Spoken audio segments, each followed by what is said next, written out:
Bismillahirrahmanirrahim. Assalamualaikum warahmatullahi wabarakatuh. Halo adik-adik sekalian, bagaimana kabarnya hari ini? Mudah-mudahan kita semua selalu ada dalam keadaan sehat walafiat, serta selalu semangat untuk terus belajar dan berproses menjadi lebih baik.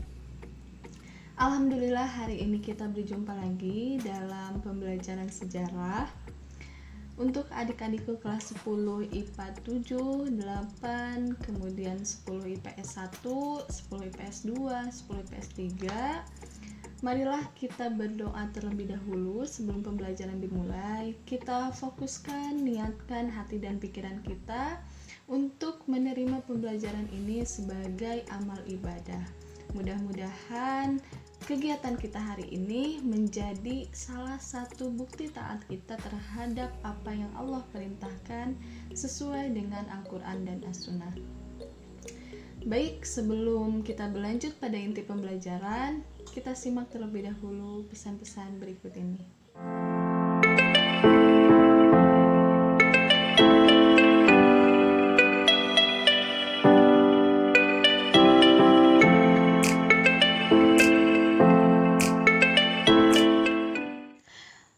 Oke, adik-adikku semuanya, tempo hari kita sudah belajar mengenai beberapa kerajaan-kerajaan Hindu-Buddha yang pernah berjaya pada masanya dalam sejarah Nusantara ini. Nah, coba kalian flashback lagi perjalanan sejarah dari kerajaan Majapahit yang minggu kemarin kita pelajari. Ada banyak sekali hikmah dan pembelajaran yang dapat kita ambil dari sejarah kerajaan Majapahit. Dan juga sesuai dengan judul video pembelajaran ini, yaitu tentang sejarah kerajaan dinasti Warmadewa Bali dan kerajaan Buleleng, di mana dua kerajaan ini akan ada kaitannya dengan masa pemerintahan Majapahit di abad ke-14. Oke, adik-adikku, jadi sesuai dengan judul video, kita akan belajar tentang kerajaan dinasti Warmadewa dan kerajaan Buleleng. Tapi sebelum itu, Ibu akan menyebutkan subtopik yang akan kita pelajari pada hari ini. Di antaranya ada 5 subtopik atau 5 pokok-pokok bahasan yang harus kalian kuasai. Yang pertama adalah sejarah awal munculnya kerajaan dinasti Warmadewa dan Buleleng. Yang kedua, daftar raja-raja yang pernah memerintah kerajaan dinasti Warmadewa dan Buleleng. Yang ketiga, masa keemasan. Yang keempat, struktur masyarakat di Pulau Bali pada masa pemerintahan kedua kerajaan tersebut, baik secara ekonomi, politik, agama, maupun kebudayaan. Dan yang kelima, peninggalan-peninggalan dari dua kerajaan tersebut. Nah, mari kita langsung membahas pada subtopik yang pertama, yaitu sejarah awal munculnya kerajaan dinasti Warmadewa Bali. Di sini Ibu akan menampilkan peta mengenai Pulau Bali. Nah, coba kalian tunjukkan di manakah letak daerah Buleleng itu. Nah, pasti kalian sudah tidak asing lagi ya. Di bagian utara Pulau Bali ini merupakan daerah yang bernama Buleleng. Letaknya itu sangat strategis, berada di pesisir pantai Bali Utara. Nah, jadi jika kita berbicara mengenai sejarah Bali, tentu tidak akan cukup hanya dalam satu video ini ya. Tapi karena kali ini kita hanya akan membahas dua kerajaan saja, mudah-mudahan bisa Ibu jelaskan secara garis besar dan esensinya tetap tersampaikan. Jadi adik-adikku, berbicara sejarah berarti berbicara sumber dan fakta. Meskipun sumber terbagi menjadi 3, entah itu ada sumber primer, sumber sekunder, maupun tersier, Tapi selama itu disepakati dan menjalani serangkaian kaidah-kaidah ilmiah, tetap bisa diargumentasikan atau dijadikan sebagai sumber referensi. Dan juga berbicara sejarah berarti harus memahami peta.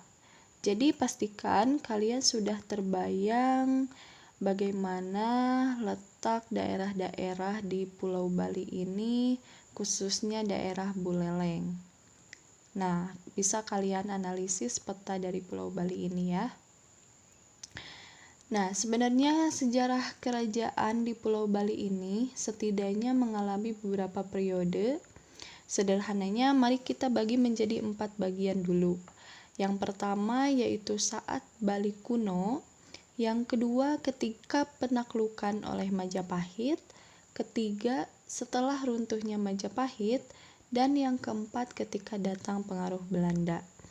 Di sini kita akan mempelajari di sekitaran masa atau periode Bali kuno terlebih dahulu.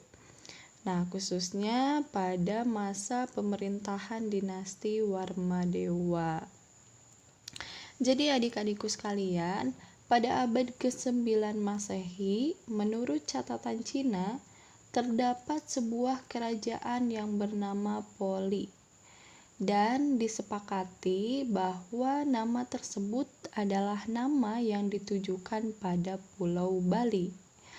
Jadi pada abad ke-8 sudah terdapat sebuah kerajaan yang berpusat atau bernama Singha Mandawa saat itu, yang nantinya akan dikuasai oleh Wangsa Warmadewa.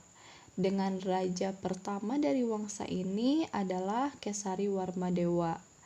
Nah, dari namanya saja sudah ada unsur Warmadewa ya. Jadi bisa dipastikan bahwa pendiri awal atau orang pertama yang menjadi sejarah mengenai kerajaan dinasti Warmadewa ini diawali oleh tokoh yang bernama Kesari Warmadewa. Kemudian daerah Bali Utara ini dikuasai oleh Kesari Warmadewa beserta dengan keturunan-keturunan selanjutnya. Dan dinasti ini juga bertahan sampai beberapa keturunan dan hingga nantinya akan mengalami beberapa perpindahan kekuasaan hingga nantinya akan dikuasai oleh kerajaan Majapahit, khususnya pada masa pemerintahan Tribhuwana Tunggadewi yang pada saat itu patihnya adalah Gajah Mada ya. Nah, jadi untuk menjadi bukti adanya kerajaan dinasti Warmadewa ini bisa dilihat dari isi prasasti yang menyebutkan adanya dinasti ini yang pernah ada di masa atau abad ke-9 Masehi itu. Di antaranya ada 3 prasasti, yaitu Prasasti Belanjong, Prasasti Penempahan, dan Prasasti Melet Gede. Mohon maaf ya kalau misalnya ibu salah mengeja namanya, karena memang ya seperti itulah. Nah, mari kita lanjutkan pada nama raja-raja yang pernah berkuasa ya.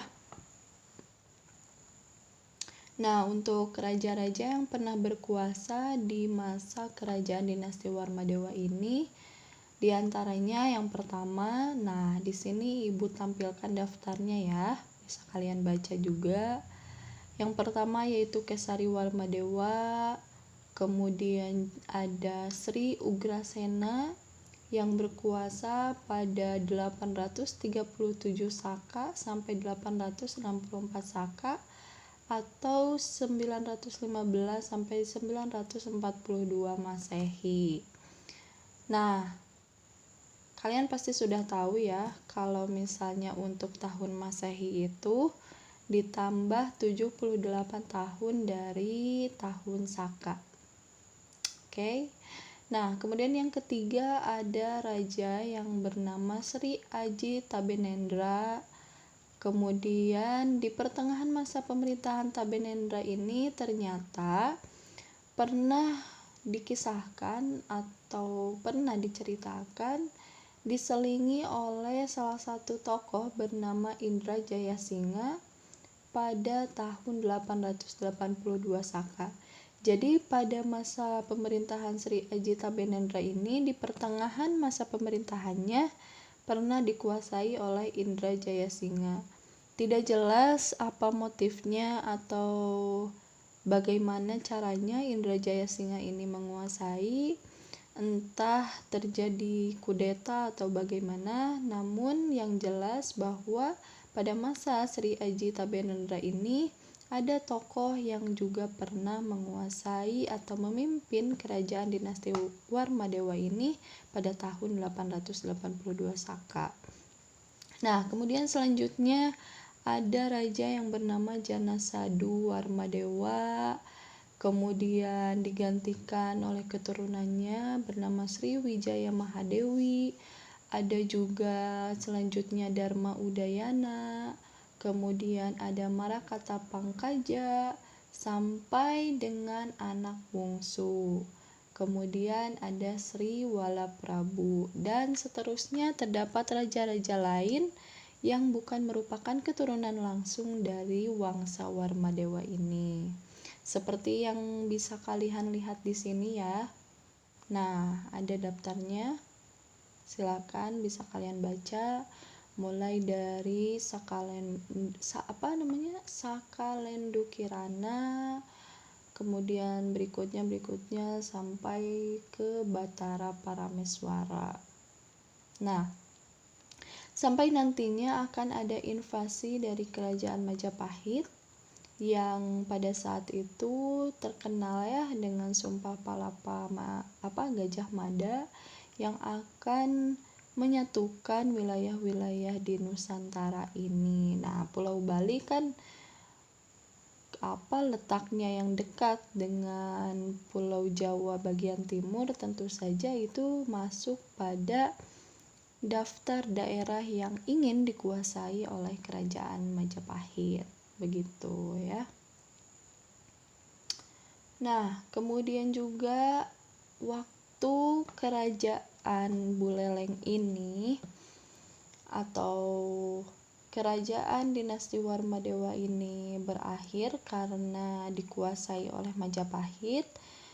Nah, pada saat itu kerajaan Buleleng ini dikuasai atau dipimpin oleh seorang yang berketurunan dari Kadiri atau Daha yang bernama Sri Kresna dalam Kepakisan, dan nantinya berlanjut sampai Majapahit runtuh. Kemudian terjadi beberapa konflik seiring kerajaan Buleleng ini memisahkan diri dari pengaruh kerajaan yang ada di Jawa.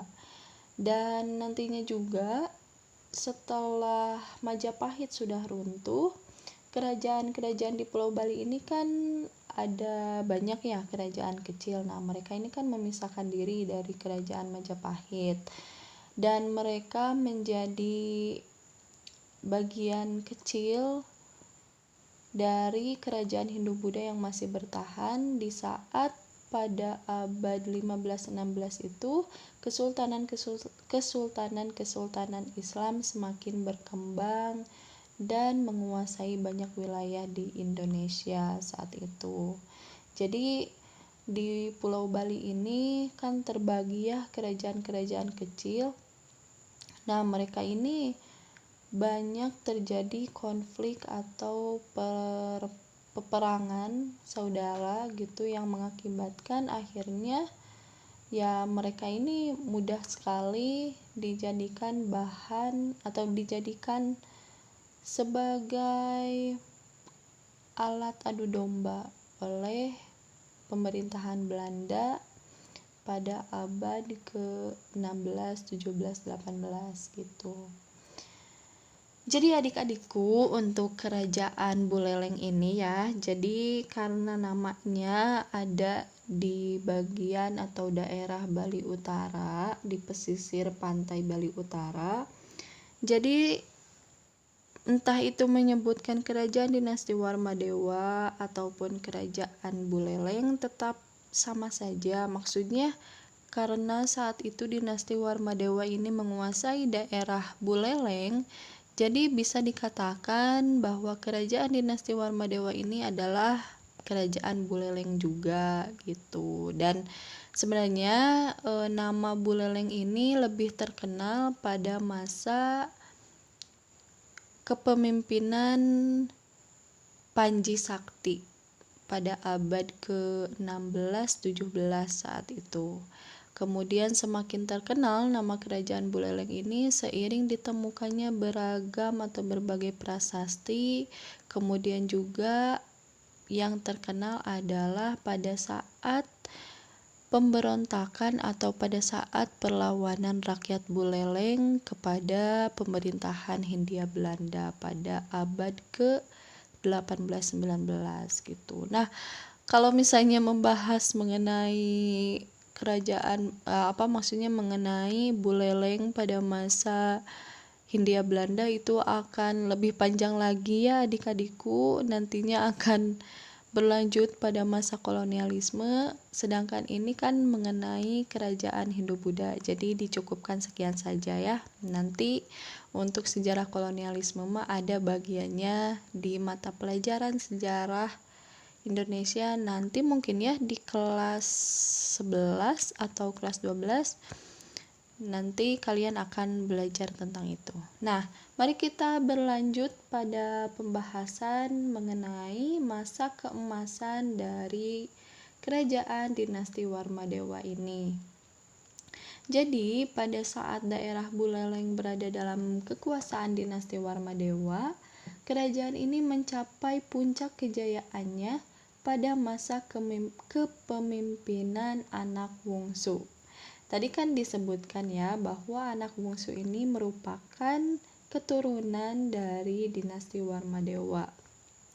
Nah, mengapa dikatakan masa keemasannya ini pada masa anak bungsu? Karena didasarkan pada prasasti-prasasti dan catatan-catatan sejarah mengenai masa kepemimpinan anak bungsu ini.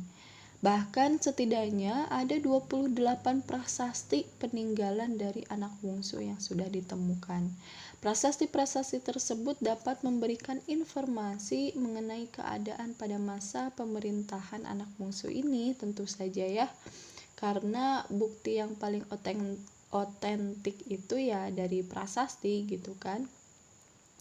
Nah, yang menjadi salah satu buktinya itu salah satunya adalah prasasti Julah yang berangka tahun 1065 Masehi yang ditemukan di desa Julah, dan sedikit cuplikan isinya itu ada kalimat seperti ini. Pedagang dari seberang dengan jong, bahtera yang berlabuh di Manasa. Nah, ada beberapa kata kunci yaitu pedagang dari seberang, jong, bahtera, berlabuh di Manasa. Nah, coba kalian analisis kalimat tersebut. Kalian tahu belum jong itu apa? Atau mungkin sudah pernah mendengar ada kata jong atau jung gitu. Nah, kalau misalnya kalian belum tahu, coba kalian search di Google, jung itu apa, gambarnya seperti apa. Nah, lanjut ya. Jadi, untuk isi dari prasasti tersebut tentu saja menunjukkan bahwa kerajaan Buleleng ini atau kerajaan dinasti Warmadewa ini kaya dan memiliki infrastruktur yang memadai. Karena pada abad-abad ratusan tahun yang lalu gitu kan, Pulau Jawa ini atau orang-orang Nusantara ini khususnya dikenal sebagai orang yang lihai dalam hal navigasi laut dan dalam hal penjelajahan samudra. Wah, ini pembahasannya sudah mulai jauh lagi ya mengenai kemampuan nenek moyang Indonesia dalam menjelajahi samudra.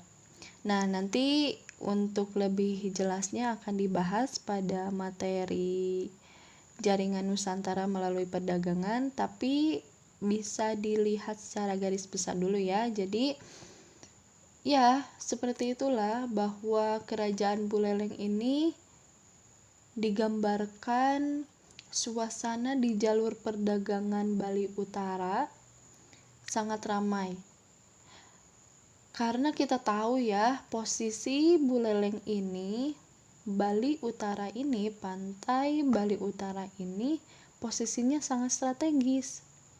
Jadi jalur perdagangan pada saat itu menghubungkan orang-orang dari timur yang akan ke barat. Begitupun sebaliknya. Jadi tentu saja keberadaan kerajaan Buleleng ini sangat beruntung karena dari iuran atau dari pajak-pajak pelabuhan pun akan menambah pendapatan dari kerajaan Buleleng karena ramainya orang-orang, kapal-kapal yang berlabuh di sekitaran pantai Bali Utara ini. Nah, maka dari itu masa keemasan anak bungsu akan membentuk struktur masyarakat Bali yang berkembang pesat dan terorganisasi dengan baik. Jadi mari kita bahas topik berikutnya tentang bagaimana keadaan struktur masyarakat di Bali, khususnya di daerah Buleleng yang berada di bawah kekuasaan dinasti Warmadewa ini. Berikut penjelasannya. Salah satu catatan Cina menyebutkan bahwa masyarakat Bali sudah berkembang sangat maju. Bahkan mereka itu bisa menulis di atas daun lontar itu pada abad 10 ya. 10 Masehi, 10-11 Masehi. Nah, mereka juga secara ekonomi ditunjang oleh penghasilan dari pertanian, kemudian peternakan, dan tentu saja perdagangan. Nah, pada abad ke-10, jumlah penduduk di Pulau Bali ini lebih sedikit dibanding jumlah luasnya tanah yang bisa ditanami. Tentu saja ya, karena meskipun pada saat itu belum ada seperti pencatatan jumlah penduduk gitu ya, tapi bisa dipastikan bahwa perbandingan antara luas tanah dengan banyaknya masyarakat tentu lebih banyak luas tanah yang tersedia gitu, dan itu tentu saja dimanfaatkan oleh masyarakat untuk menunjang keberlangsungan kehidupan mereka. Jenis tanaman yang ditanamnya pun banyak ya, mulai dari padi, kemiri, kapulaga, dan masih banyak yang lainnya.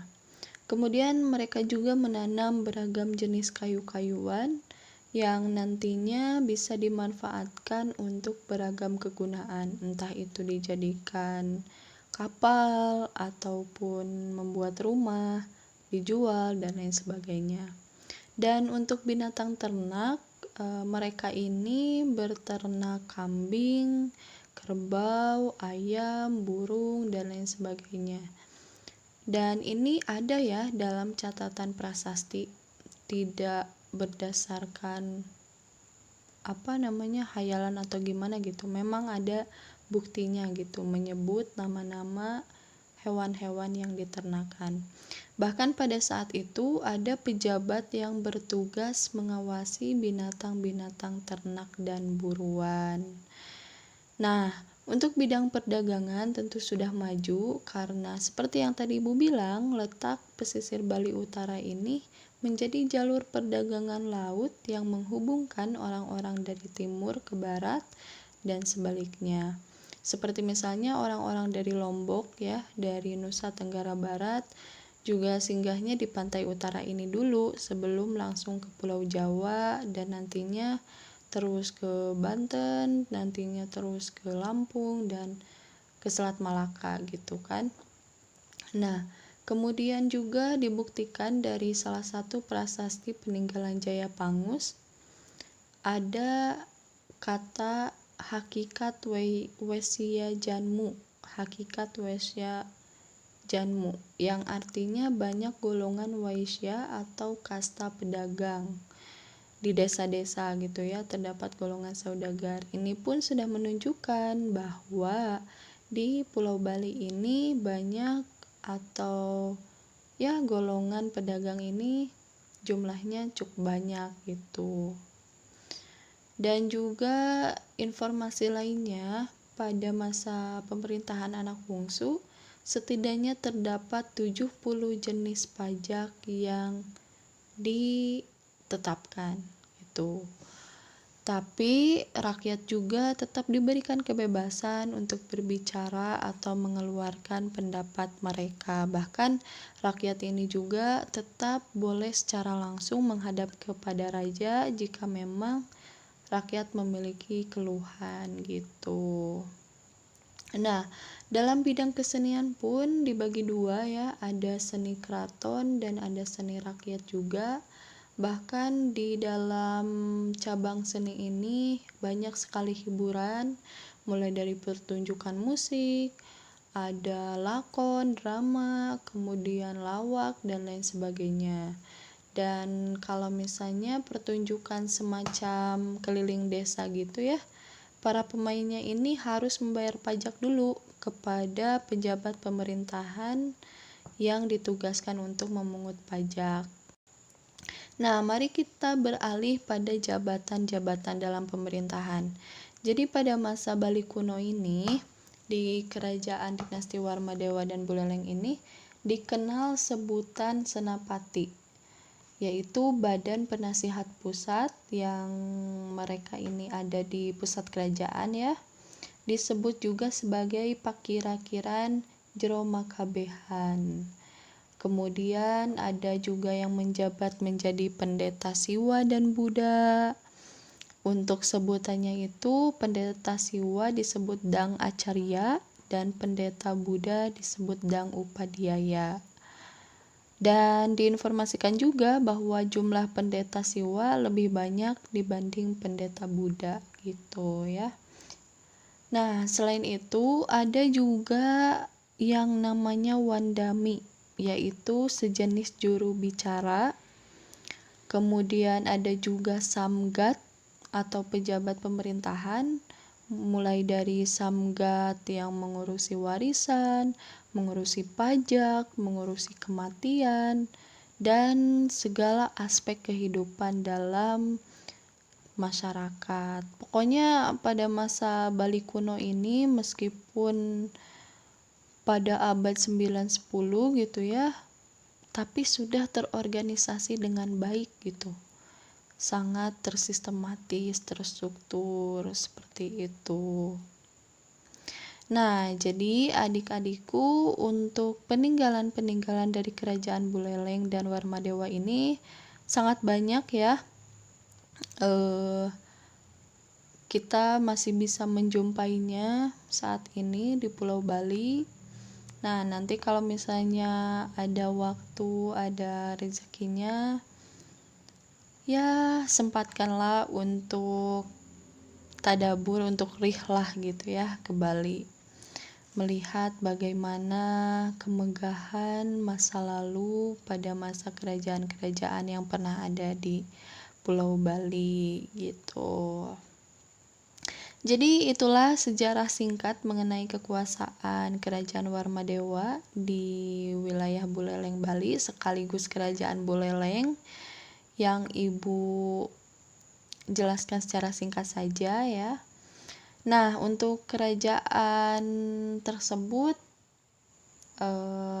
sedikit ya Ibu menambahkan. Kan untuk Kerajaan Buleleng setelah berakhirnya kekuasaan Majapahit, beberapa kerajaan kecil di bawah Majapahit kan kebanyakan memisahkan diri ya.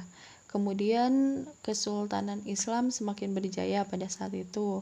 Nah, di Bali ini masih terdapat beberapa kerajaan-kerajaan kecil yang tetap mempertahankan kebudayaan Hindu-Buddha hingga pada masa ini tetap masih bisa kita temui kebudayaan Hindu-Buddha di daerah Bali ini.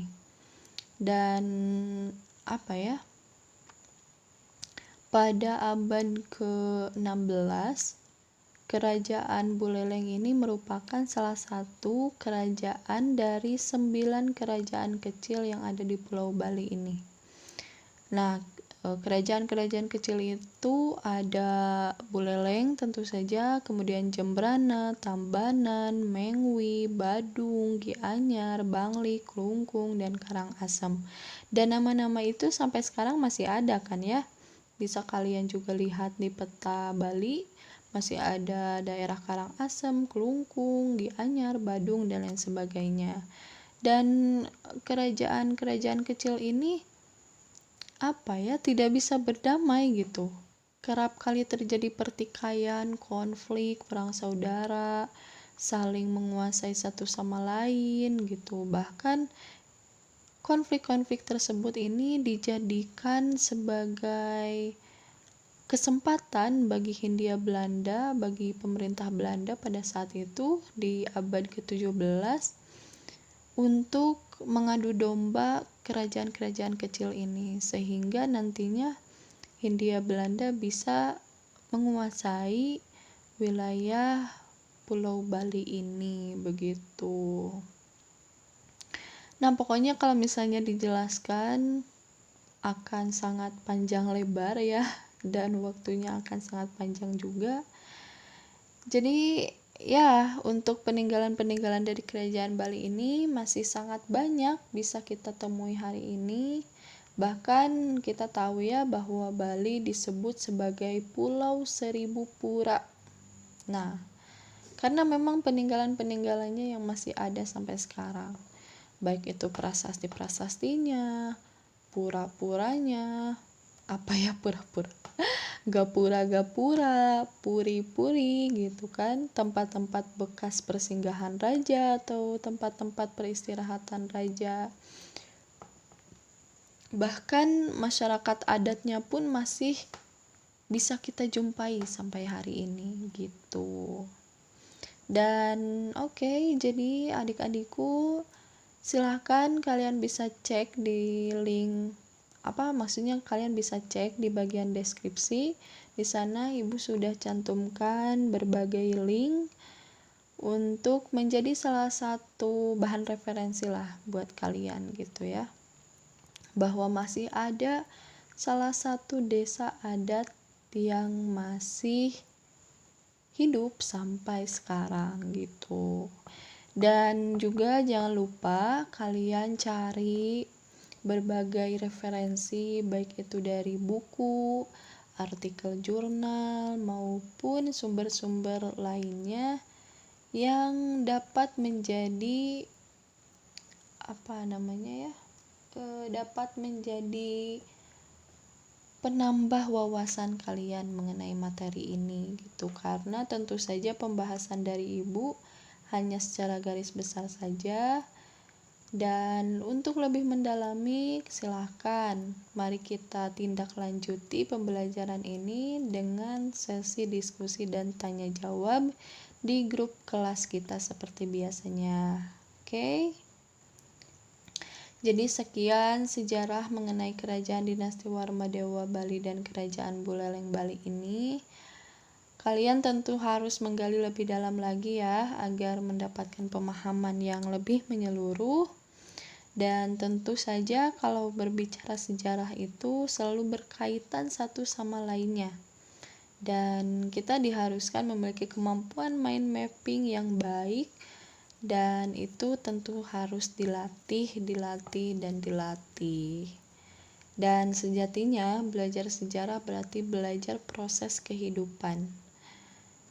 Dan silakan coba kalian komentar di bagian bawah ya, kalian